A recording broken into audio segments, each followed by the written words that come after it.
Si Ruda ang main character, isang excellent player sa team-based fighting game, at kasama ng team niya ay unti-unti silang umakyat sa top 10 ng world rankings. Confident siya na ang best player sa kanyang country at gusto niyang mas ma-challenge sa pagharap sa foreign opponents. Globally famous ang game niya dahil bombs ang gamit imbes na guns, na nagpapataas ng tactical aspect, at kahit unemployed siya ng 22 years, sa game world siya ang best player at may girlfriend pa siya doon, kaya pwede niyang pakiramdam ay mabuhay doon nang hindi na bumabalik sa reality. Biglang nagising siya sa isang forest na may parachute sa likod, masakit ang katawan, may dugo sa ulo, at hindi niya maalala kung bakit siya nandito.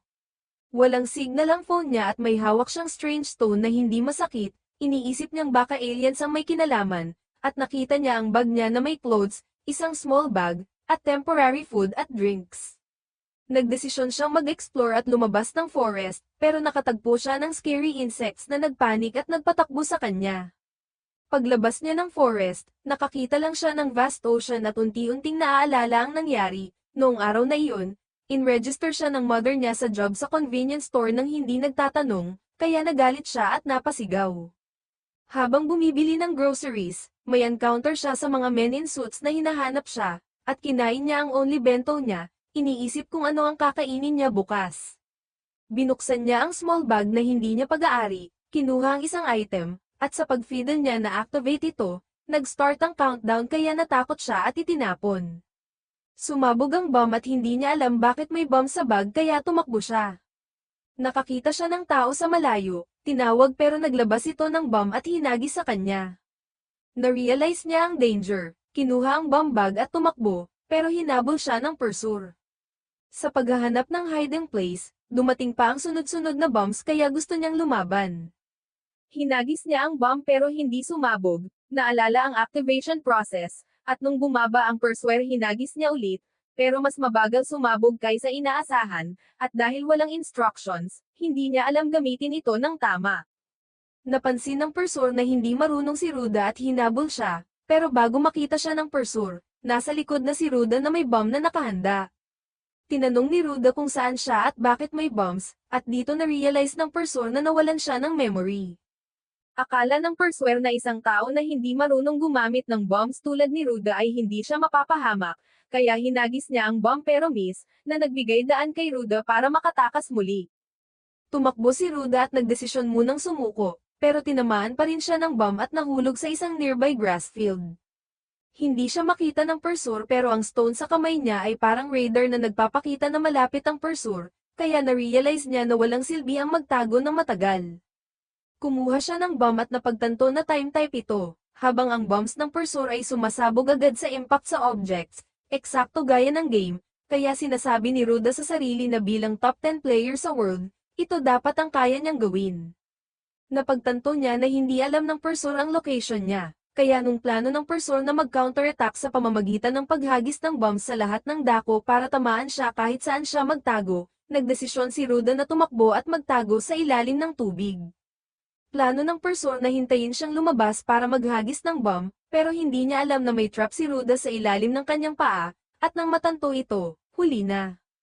Sa ilalim ng tubig, nakita ni Ruda na nahuhulog ang body parts ng pursuer at sobrang na-disgust siya, gusto pang magsuka, iniisip na ito ay self-defense.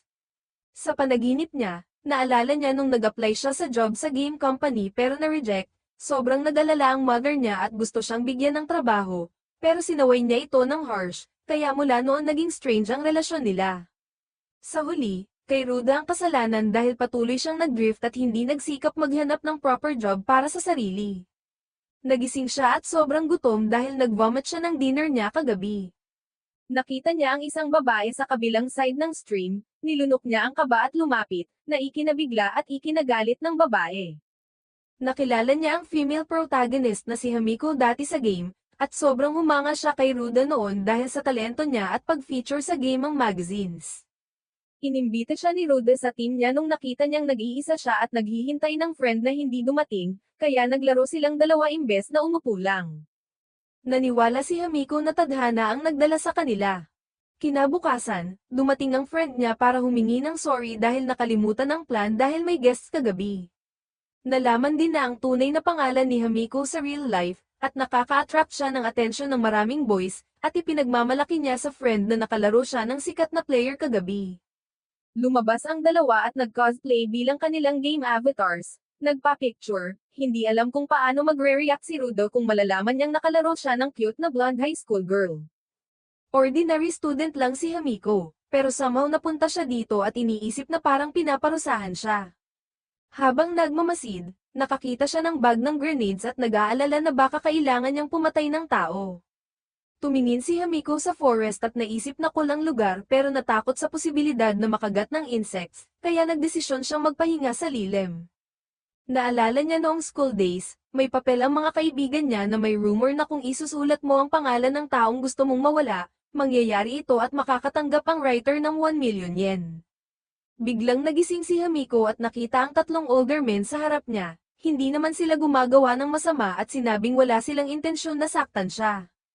Nag-propose sila na bumuo ng grupo at gumamit ng bombs para manghuli ng pagkain, dahil kakaunti ang buhay sa island, baka kailangan nilang hintayin ng ship o sumali sa game.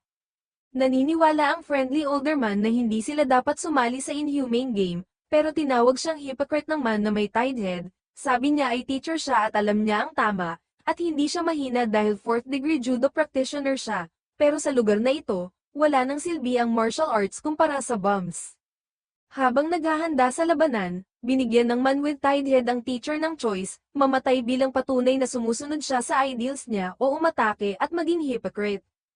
Gumamit si Hamiko ng electric baton para makatakas, kaya pinakawalan siya at inihayag na test lang iyon para makita ng teacher ang reality.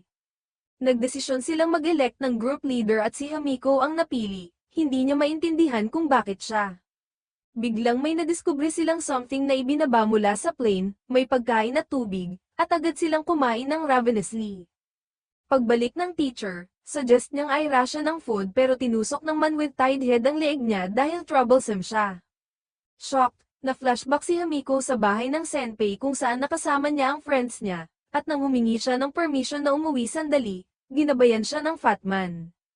Parehong gustong makatakas sa ibang lalaki, natatakot silang patayin sila tulad ng ginawa sa teacher. Tumakbo sila at itinuro ng fat man kay Hamiko kung paano gamitin ang radar sa stone, at nalaman nilang hinahabol sila ng ibang lalaki. Tumakbo sila sa suspension bridge, si Hamiko ang naunang tumawid, pero natakot ang fat man. Nahabol sila ng ibang lalaki, kaya naghagis ang fat man ng bomb at tumawid. Napansin ng attacker na may lumalabas na smoke at namamatay ang plants, kaya na-realize niya na poison gas iyon. Hinawakan ng fat man ang kamay ni Hamiko para makatakas, ayaw niyang pumatay kaya kinailangan niyang suntukin ang fat man para makawala. Nagwala ang lalaki at sinubukang saktan siya pero tinakat siya ni Hamiko gamit ang electric baton. Naalala niya nang bumalik sa bahay ng senpai at natuklasan na na-rape ang friends niya ng senpai at group niya. Tumanggi siya at tumakas, narinig ang best friend niya na tumatawag ng help pero natakot siya at iniwan ng friends niya para tumawag ng pulis. Kahit na na-arrest ang group ng senpai, tinalikuran pa rin si Hamiko ng friends niya at sinisi siya dahil tumakas siya. Kaya nagtago siya sa isang sulok at inisip na ito ang punishment niya. Nakita siya ng fat man at pin down siya, gusto siyang i-punish at muntik nang gumawa ng masama pero naglabas si Hamiko ng bomb para sabay silang mamatay, kaya natakot ang fat man at tumakbo. Tinawag niya itong coward at hinagisan ng bomb hanggang namatay ito, at kahit nakapatay siya, wala siyang naramdamang guilt kaya nagdesisyon siyang itatak sa isip na ang mga lalaki ay scum at kailangan niyang protektahan ang sarili sa lahat ng paraan. Habang naghuhugas siya ng katawan, nakita siya ni Ruda. Hindi niya pinansin ang pagligo niya at napansin lang na marami itong food. Kaya nung tumakbo si Hamiko, hinabol niya pero hindi alam ang direksyon, naalala niya na may radar ability ang stone kaya inactivate niya ito at sinundan ang signal, at nang may makita siyang signal sa bush kumuha siya ng bomb at sumugod. Pero isang old man pala ang lumabas at natamba, nagmakaawa itong huwag siyang patayin dahil ayaw niyang sumali sa game at ayaw niyang mamatay, pinapakiusap pa nitong i-pull up niya ang pantalon niya at pakinggan ang paliwanag tungkol sa game. Naalala ng old man na kinidnap siya ng Men in Black at pagmulat niya nasa plane siya kasama ang about 30 people at mga armadong bantay, lumabas ang isang lalaki sa screen at sinabing siya ang gumawa ng game na ito. Hindi makapaniwala ang old man na tinawag ng taong iyon na game, ang ganitong kalupitan.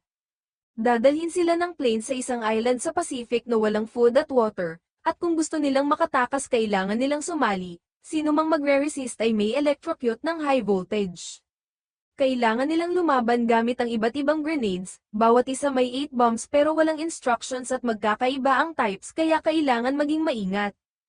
Para makatakas kailangan nilang makaipon ng 8 chips kasama ang chip nila na nagbibigay ng radar, at makukuha lang ito kapag namatay ang may-ari. Noon tumayo si Ruda para mag-protest, pero hindi niya matandaan dahil noon pa lang siya tumayo at tila kilala niya ang lalaking nasa screen, dahil nag-resist siya na sabdo siya at tinamaan ng electric shock sa ulo. Pinwersa silang magsuot ng parachute sa titulak palabas ng plane, automatic ang pag-open kaya kahit sinong tumanggi may electrocute para mahulog, at habang nahuhulog siya, parang alam ng taong nasa screen na si Ruda ang top player sa game na ito. Doon niya naintindihan kung bakit may dugo ang ulo niya at bakit siya nagising sa forest, at nakita niyang lahat ng rules ay pareho sa game niya kaya iniisip niyang ang taong nasa likod nito ay maaaring ang developer mismo ng game. Na-realize ni Ruda na kailangan pa niyang pumatay ng 6 na tao para makatakas at hindi niya alam kung kaya niya pa iyon. Napansin ng old man na shocked siya kaya inaya siyang mag-team up, nag-hesitate siya kaya inakala ng matanda na ayaw niya. Pero ang worry lang ni Ruda ay kung magkasama sila kailangan nilang pumatay ng up to 14 people. Ayaw talaga ng old man sumali sa game pero hahanap daw siya ng ibang paraan para makatakas. Nag-hesitate pa rin si Ruda kaya inisip ng matanda na baka tingin niya burden siya. Pero pumayag si Ruda na magsama sila sa condition na gusto niyang makita kung anong type ng bomb meron ng matanda pero tumanggi ito dahil wala pa silang tiwala sa isa't isa at kailangan daw may secret weapon sila pareho para respeto na rin. Na-realize ni Ruda na hindi foolish ang matanda at dahil smart ito mas nagtiwala siyang hindi siya i-betray, kaya nagpakilala sila, Uncle Terra ang pangalan niya, at kahit mabait itong pakinggan ay nadala pa rin siya sa island na ito. Bigla nilang narinig ang tunog sa sky kaya umakyat si Ruda para tingnan, sumunod si Uncle Terra at nalaman nilang plane pala ito na nag-drop ng supplies, nakita ni Ruda ang isang malapit at tatakbo sana pero may girl na nauna. Biglang sumabog ang lugar na tinayuan ng girl at may lalaking lumabas, kinuha ang chip, ang bombs, at ang supply suitcase at tumakbo. Mukhang matagal na siyang nagtatago doon at nag-set ng trap dahil obvious na kapag may food lalapit ang tao, hindi maintindihan ni Ruda kung paano nakakapatay ang iba nang walang pag-iisip. Umakyat si Uncle Terra at nagsorry na hindi siya nakakuha ng food, sinabi ni Ruda na may nag-set ng trap at siya dapat ang tinamaan. Nakita rin niya ang isa pang supply suitcase pero hindi ito worth na ipagpalat ang buhay. In-encourage siya ni Uncle Terra na kailangan nilang kumain para mabuhay kaya kailangan nilang subukan kunin ng food, kapag hindi nakuha okay lang pero dapat hindi sumusuko ng hindi sinusubukan, kaya nag-slide sila pababa ng bundok para puntahan ang supplies.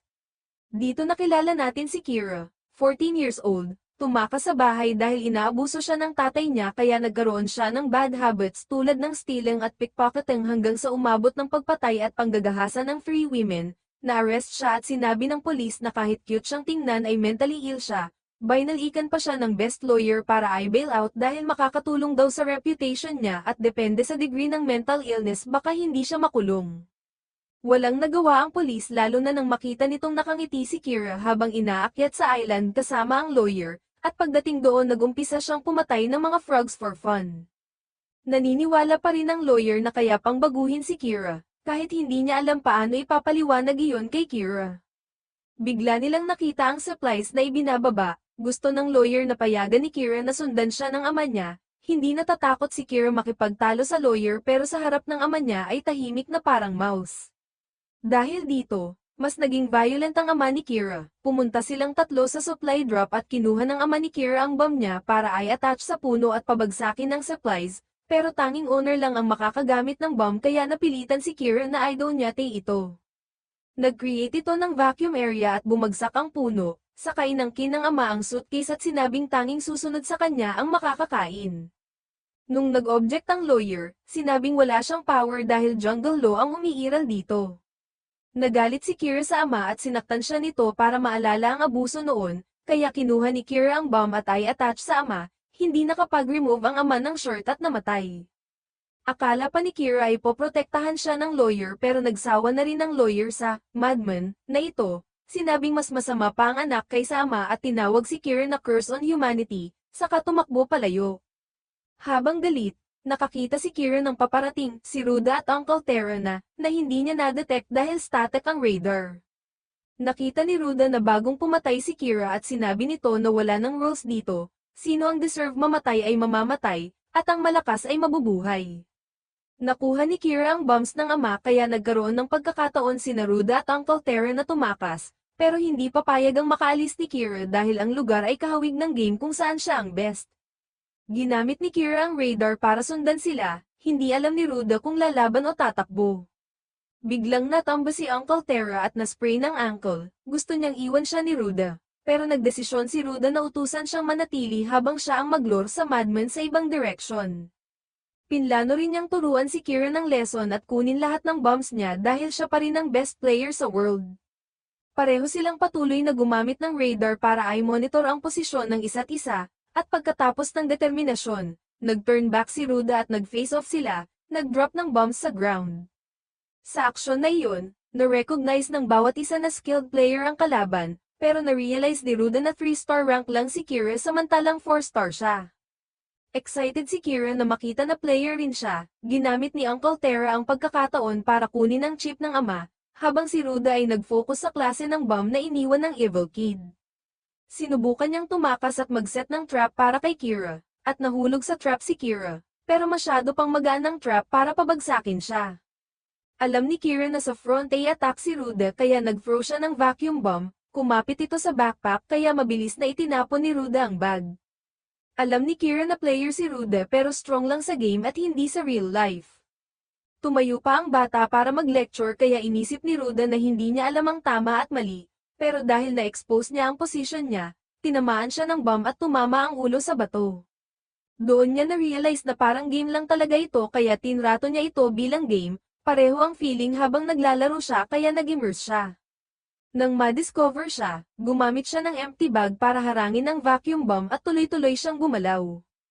Gamit si Kira ng radar pero hindi makita ang position niya. Inakalang naka-standstill si Ruda kaya nag-throw siya ng bombs pero biglang lumitaw si Ruda sa likod.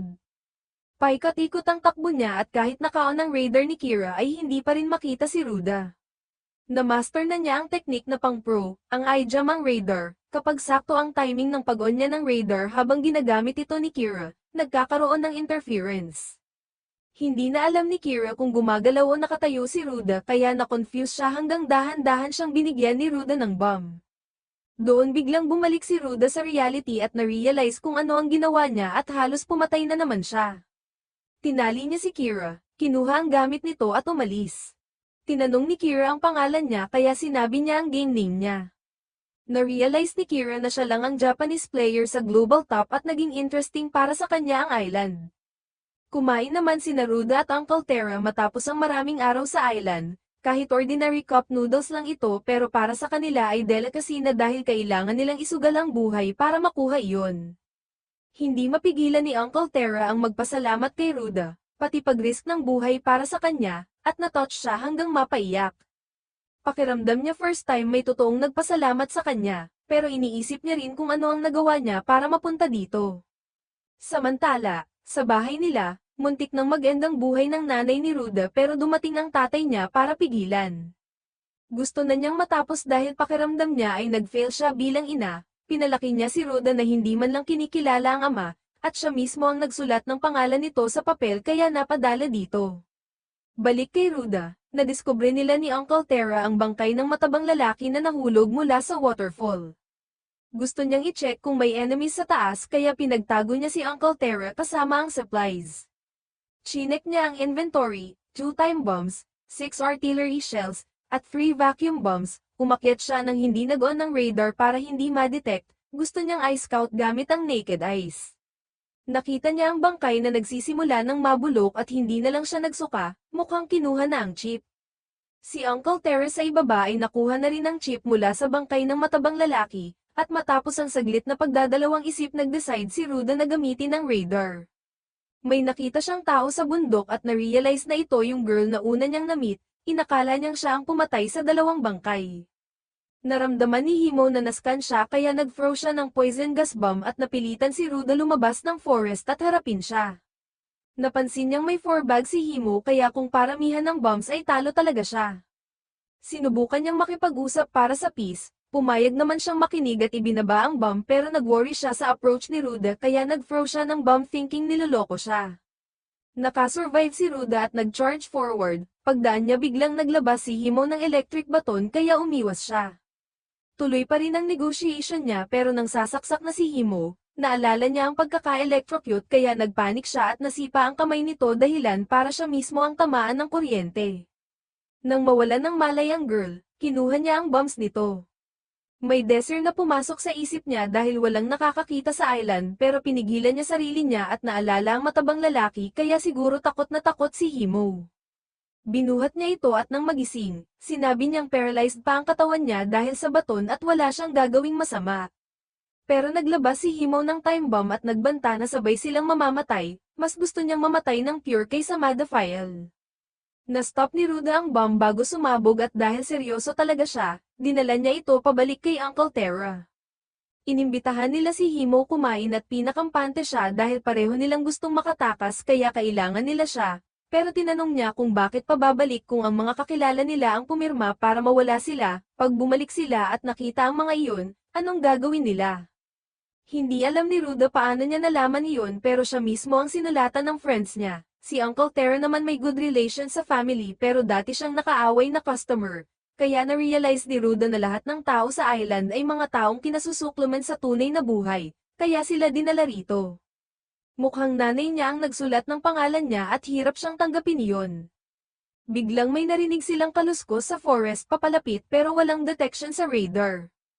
Kinuha ni Uncle Terra ang flashlight mula sa supplies at nang eye-shine ito, napakaraming mata ang lumitaw. Tumakbo silang tatlo pero naapektado pa rin si Himo ng electric shock. Nang lumabas sa liwanag, mga giant lizards pala ang attackers. Ipinasan niya si Himo kay Uncle Terra para balikan niya ang supplies. Inampan niya ng bato ang ulo ng isang lizard at nag-throw siya ng bomb sa grupo na humahabol kina Uncle Terra pero walang sumabog. Doon niya na-realize na dahil hindi niya napatay ang batang iyon, hindi pa sa kanya ang bomb kaya nag-rummage siya sa sariling bag, at dahil sa dami ng bags, nambaon si Uncle Terra sa leg ng isang lizard. Nakahanap siya ng bomb at hinagis para itaboy ang mga lizards, at lumabas na sila ng forest kasama si Ruda na may bitbit na si Hamiko at si Uncle Terra na may dala ng bombs at supplies. Napansin ng lalaki na totoong hero si Ruda dahil pwede niyang iniwan si Hamiko at siya para tumakas pero pinili pa rin niyang tumulong at gusto niyang maging mas positibo, kahit takot din siya sa bawat labas dahil hindi niya alam kung makakabalik o maiwan siya. Tama rin para sa kanya ang sinabi ni Hamiko, maaring mabait sa pamilya pero dictatorial sa trabaho at nakagawa ng maraming masama kaya naiintindihan kung bakit may humahamak sa kanya, at inisip niya na ito ang punishment niya. Minsang inatake silang muli ng lizards at naiwan siya sa dilim. Sinubukan niyang gamitin ang radar pero wala siyang nakita. Inatake uli siya pero may bomb na lumipad at inatake ang mga lizards. Bumalik si Uncle Terra at na-realize niya na pareho silang gumagamit ng radar kaya nagkaroon ng interference at humingi siya ng sorry sa pagduda sa matanda.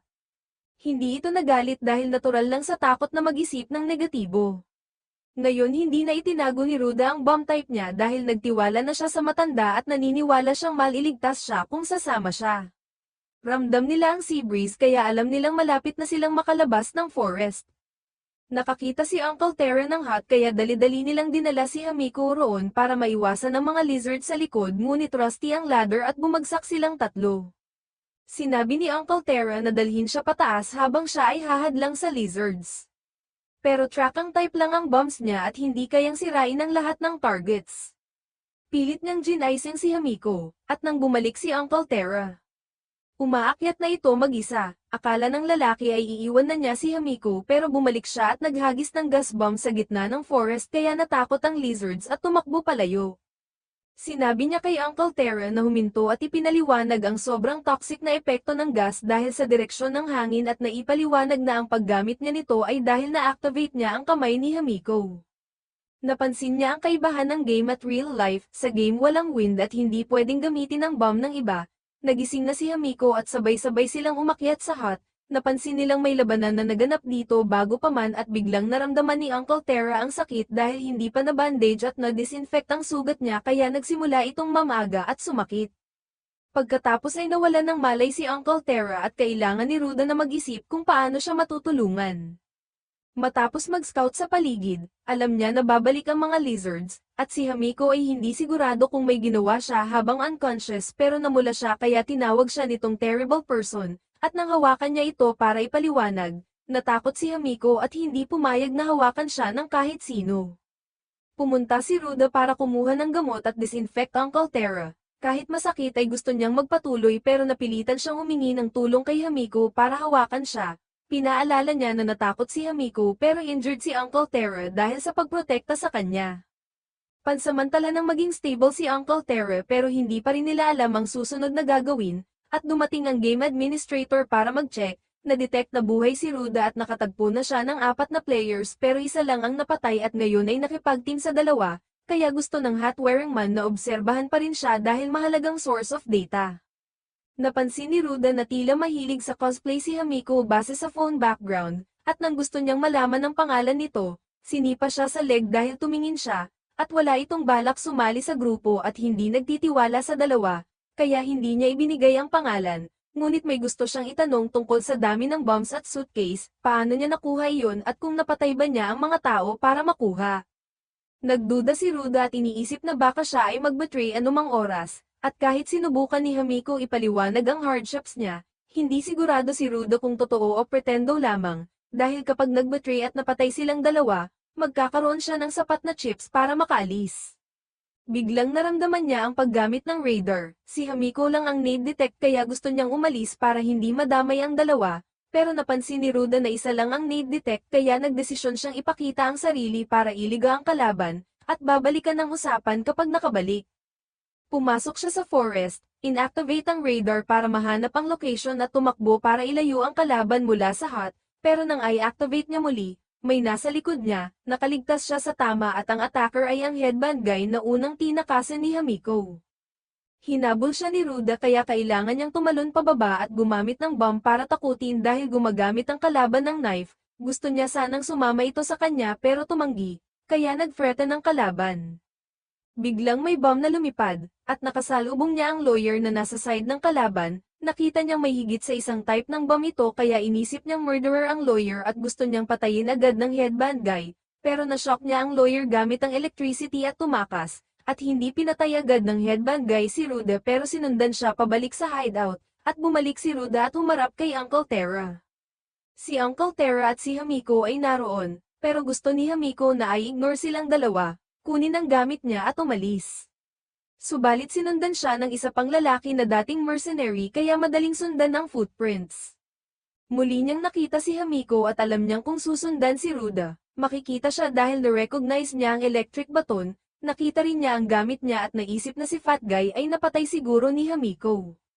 Gusto niyang kunin ang chips nila pero inilabas ni Ruda ang electric baton para takutin siya. Iniisip ng mercenary na alam ni Ruda ang laro at hahanapin ng flaws para makaalis ng hindi pumapatay, pero nakita niya na childish si Ruda at gusto rin ito ng 8 chips para makaalis.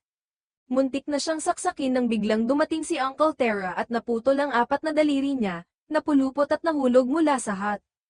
Nang makabawi ang consciousness ni Ruda, na-realize niya na swerte siyang na-stuck sa puno at tumakbo pabalik sa hut.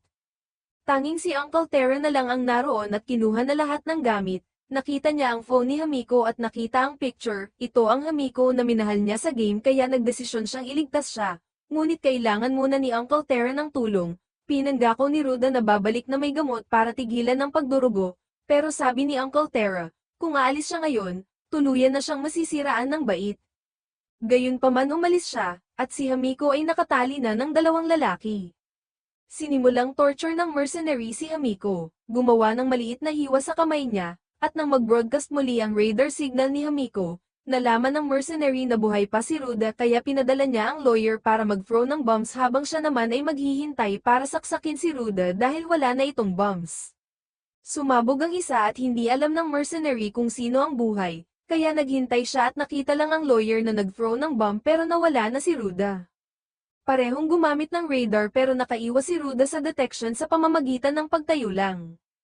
Nakalusot siya at nakarating sa kwarto kung saan hawak si Hamiko, nahuli niya ang bumagsak na bomb at na-deactivate ito, natutunan niyang kung ma-deactivate ang bomb, magagamit niya ito. Pumasok siya para iligtas si Hamiko at nag-usap tungkol sa paglalaro sa game, iniisip kung siya ba ito, at naalala ni Hamiko na ito ang Ruda na inaalala niya pero hindi inamin kaya inisip ni Ruda na baka nagkamali siya ng Hamiko. Habang tumatakas, ni-detect sila ng radar kaya pinadala ng mercenary ang lawyer para harapin si Ruda. Hinabol siya at nag-throw ng bombs pero nakaiwas si Ruda at ibinalik ang bomb na nakuha niya. Muli namang nahuli si Hamiko, binigyan siya ng pagkakataon na lumaban sa hand-to-hand fight at itapon ang knife, at tinarget ang knife. Na-figure out niya kung saan nakalap ang 8 chips, siya may 2 dahil sa higit sa isang type ng bomb, si Hamiko at Fat Guy 2, si Uncle Terra at Lawyer 2, at ang teacher na napatay niya at siya 2, kabuuan ay 8 chips.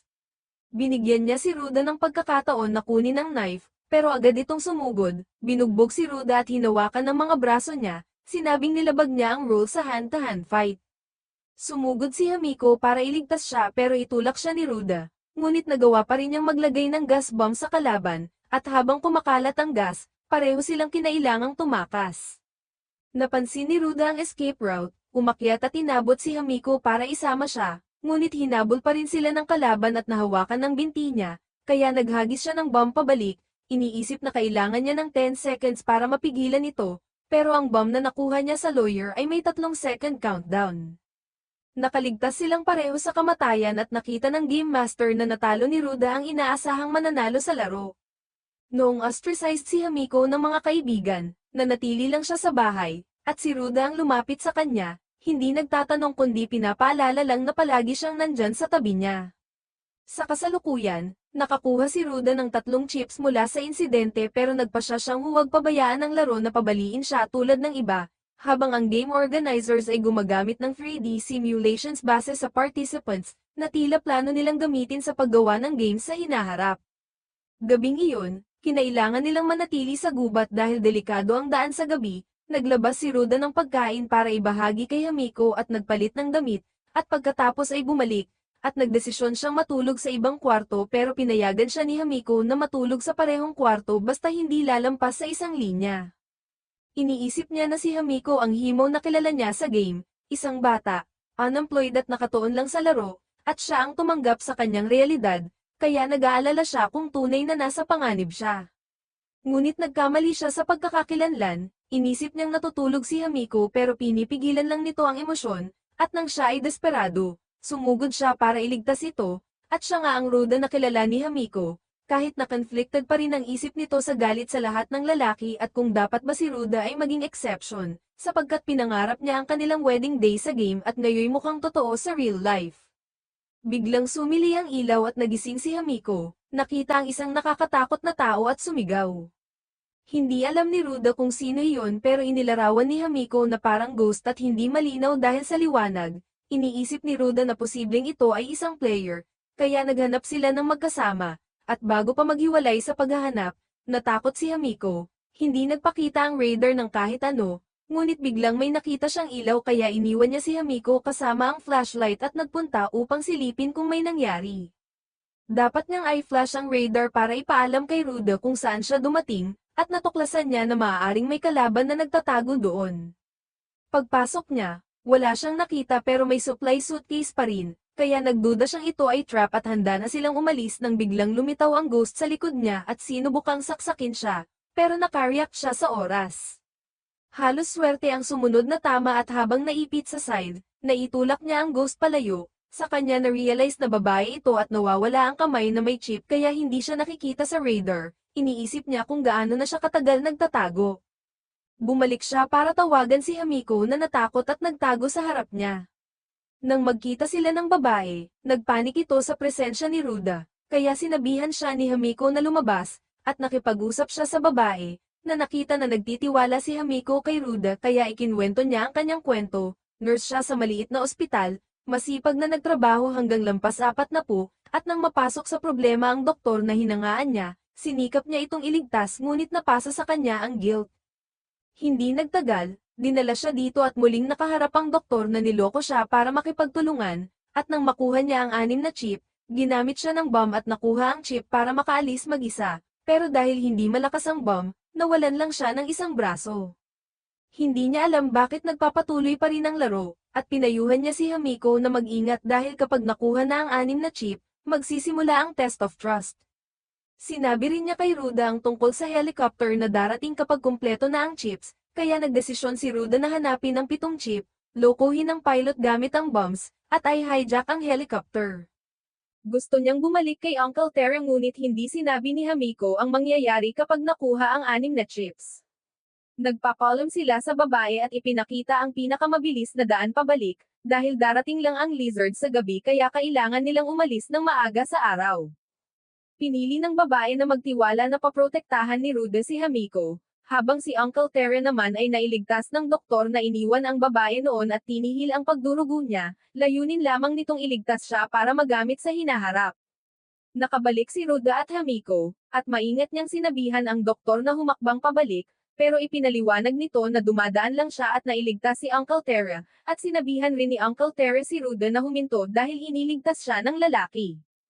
Pinili niyang maniwala pero gusto pa ring makita ang mga bombs nito, at nakita niyang pwede itong iset at i-detonate remotely, walang senyales ng paggamit, kaya nagtiwala siya. Ipinakilala ng lalaki ang sarili bilang daddy, at nang malaman niyang isang chip na lang ang kulang sa grupo ni Ruda, plano niyang samantalahin sila. Dumating muli ang supply plane kaya gusto ng grupo kunin ang pagkain para kay Uncle Terra, at kahit hindi gusto ni Ruda, pinilit niyang manatiling panatag si Uncle Terra. Bumaba silang tatlo at nakita ang direksyon ng pinakamalapit na supply. Nag-scan sila at lumabas na may 6 na tao sa paligid pero kahit ganoon nag-decide pa rin ang tatlo na sumugod para makipag-compete sa iba. At pag-scan ulit nakita nila na to ang nag-give up, to ang papunta sa direction nila para makipag-compete, at to ang nag-o-observe lang, kaya tumuloy pa rin si Ruda at na-encounter niya ang glasses-wearing hangman na may mga traps na naset, pareho silang tumakbo papunta sa suitcase pero parehong hindi nila nasalo kaya napilitan silang magharap, naghulugan ng bombs, at umatras. Si Hamiko naman nakasagupa ang isang girl kasama nung isa pang lalaki at na-knockdown siya nito kaya nag-drop ng bomb ang girl at umalis.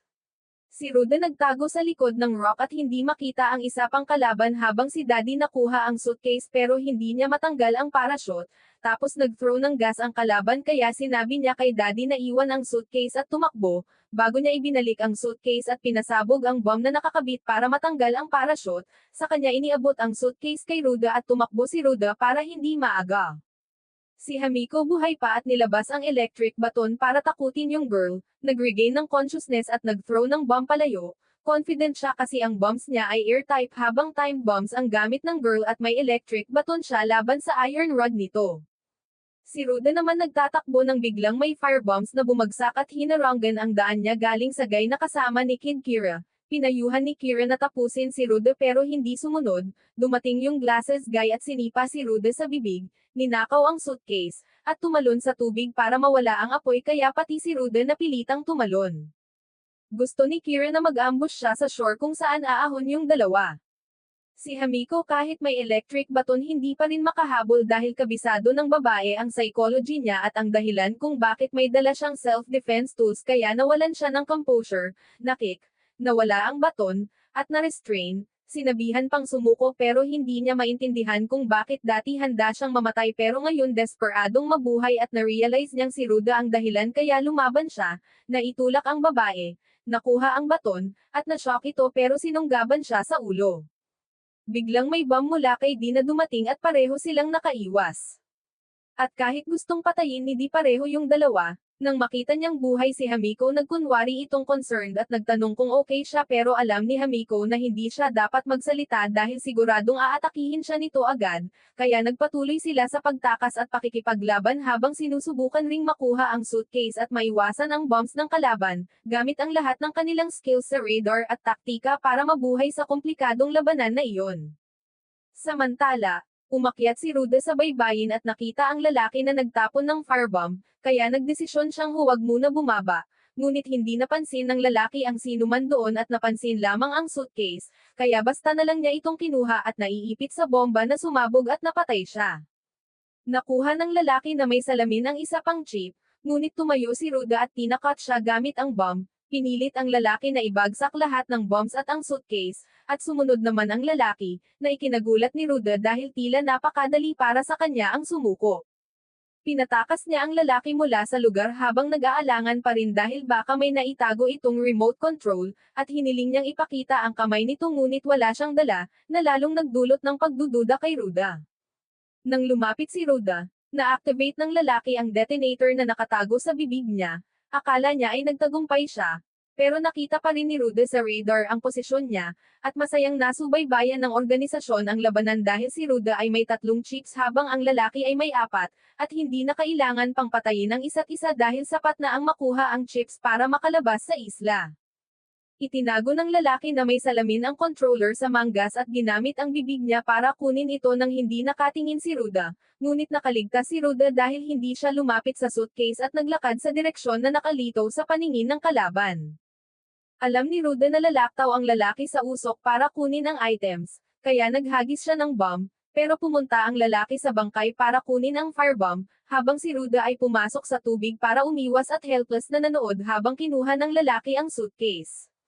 Sa hindi maipaliwanag na paraan, nalaman ng lalaki ang pangalan ni Ruda, kaya nagtanong si Ruda, ngunit lumingon lamang ang lalaki. Nang umakyat muli si Ruda sa baybayin, nakatagpo niya si Kira, na natuwa sa labanan at ninais ding magkaroon ng rematch kay Ruda balang araw. Kinuha rin ng bata ang mga bombs mula kay Ruda dahil hindi niya magagamit ang mga iyon maliban kung mamamatay siya.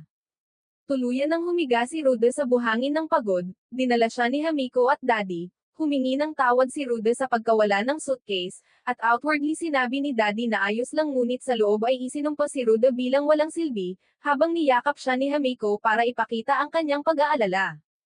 Sa pag-uwi, hindi pa rin alam ni Ruda kung paano nalaman ng lalaki ang kanyang pangalan. Ngunit napansin niya na kamukha ng kaibigan niya sa eskwela ang lalaki, si Oda, na mahusay sa lahat mula sports hanggang academics. Maraming babae ang sumusunod sa kanya pero pinili si Ruda bilang matalik na kaibigan, at naalala ni Ruda noong pinayuhan siya ni Oda na maging matapang at umamin sa babae na gusto niya, ngunit nang ikumpara ang sarili kay Oda, inisip ni Ruda na ang kanyang takot ay magdudulot sa kanya ng kamatayan na walang karanasan sa pag-ibig. Isang araw nakita niya ang babaeng gusto niya na umiiyak at nalaman na may kinalaman ito kay Oda, at napagtanto niyang sila na ang babaeng iyon. Hindi mapakali si Ruda at sinuntok si Oda, kaya parehong nasuspend at tuluyan nang huminto sa eskwela si Oda. Narinig ni Ruda na ngayon ay nagpapatakbo ito ng malaking club, at naisip niyang dapat ay tinanong niya noon kung ano ang nangyari, at pagkatapos magmuni-muni, naisip niyang malamang totoong si Oda nga ang lalaki. Kailangan nilang hatiin ang kakaunting supply ng pagkain na dinala ni Dee, kaya labis na naiinis si Ruda at nagsisi sa pagsali sa grupo. Alam niyang kailangan niyang lisanin ang grupo o mabilis na makuha ang chips. Sinubukan ni Ruda pakainin si Uncle Terra, ngunit patuloy itong nararamdaman na hindi maganda. Ininspeksyon siya ni Daddy at nalaman na ang lason mula sa mga lizard ang nagpapabagal sa paggaling niya, kaya naalala ni Ruda ang bahay ng matanda kung saan may gamot at nagpasya siyang bumalik doon kasama si Daddy dahil alam niya kung anong gamot ang kailangan, ngunit hindi nagtitiwala si Hamiko kay Daddy kaya sumama rin siya. Iniwan si Uncle Terra at pinanggako ni Ruda na babalik agad na may dalang gamot. Sa daan, sinubukan ni Hamiko na babalaan si Ruda tungkol kay Daddy, pero naniwala siya na mabuti ang lalaki dahil nagbahagi ito ng pagkain at iniligtas si Uncle Terra. Pagdating nila, alam nilang kailangan nilang itago ang katotohanan tungkol sa matanda kaya nagsinungaling sila tungkol sa kung paano nila natagpuan ang lugar. Naghiwa-hiwalay ang tatlo para maghanap ng gamot. Natagpuan ni Daddy ang sarili niya sa lugar at agad na pumunta sa cabinet ng gamot, kumuha ng ilang bote ng random dahil karamihan ay hindi na magagamit. Tinawag niya si Ruda at tinanong kung nagtitiwala siya dahil nadinig niya ang alinlangan ni Hamiko, at pinili pa rin ni Ruda na magtiwala kaya iniabot ni Daddy ang suitcase at pinakiusapan siyang ingatan ito.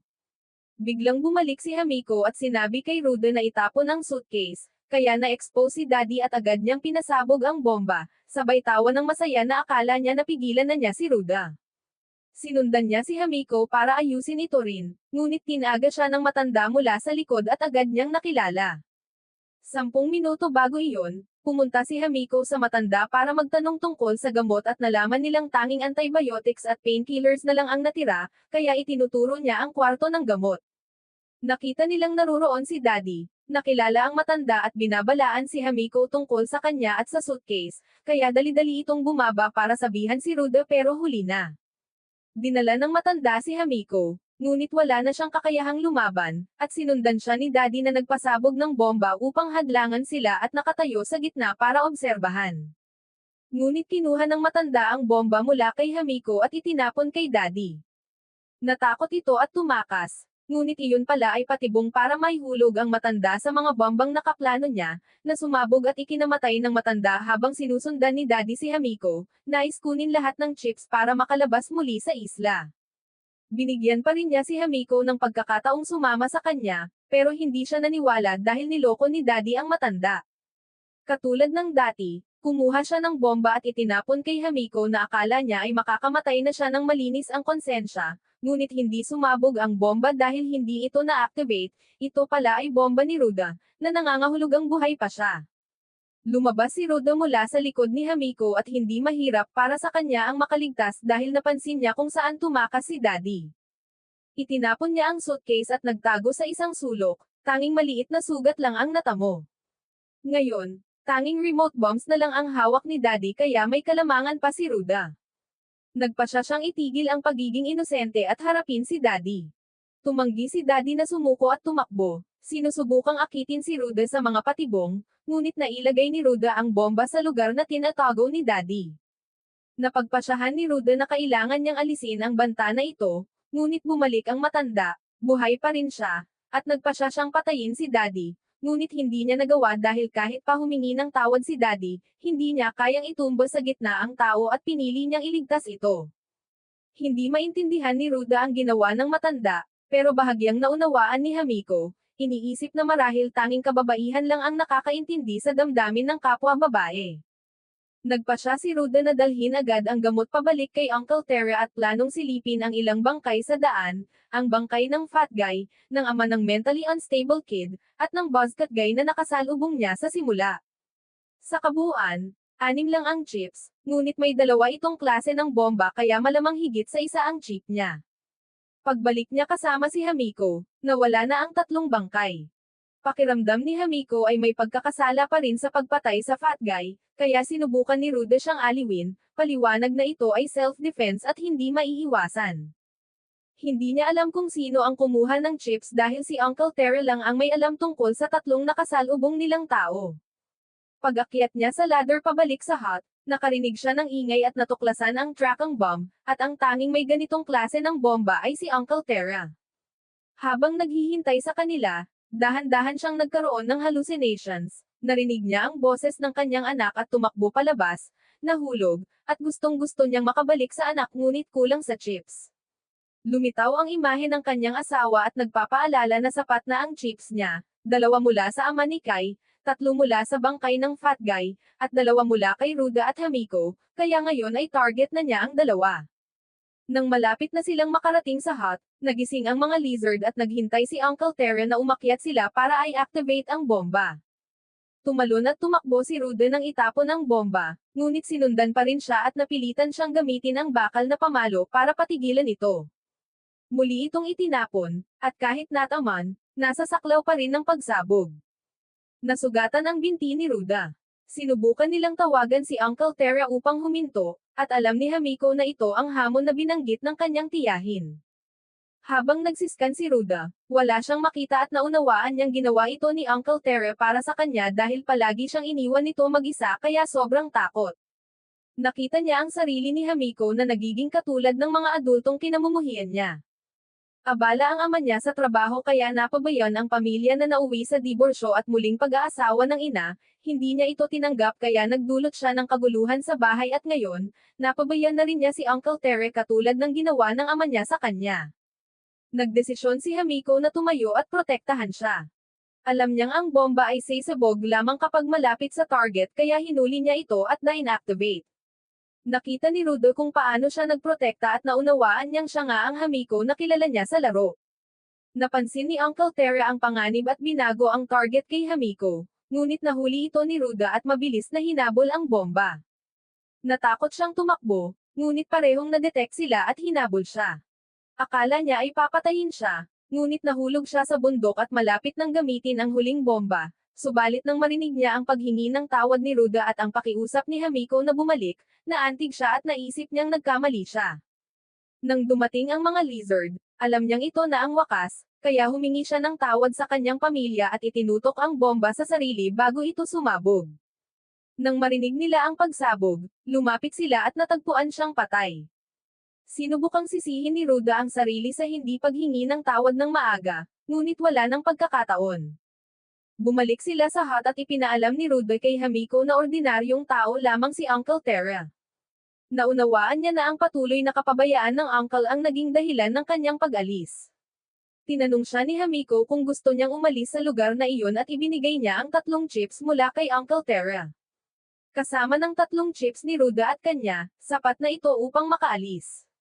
Gusto niyang sundan niya ito at bumalik, sapagkat wala ng ibang mapupuntahan, at siya lamang ang kanlungan ni Hamiko.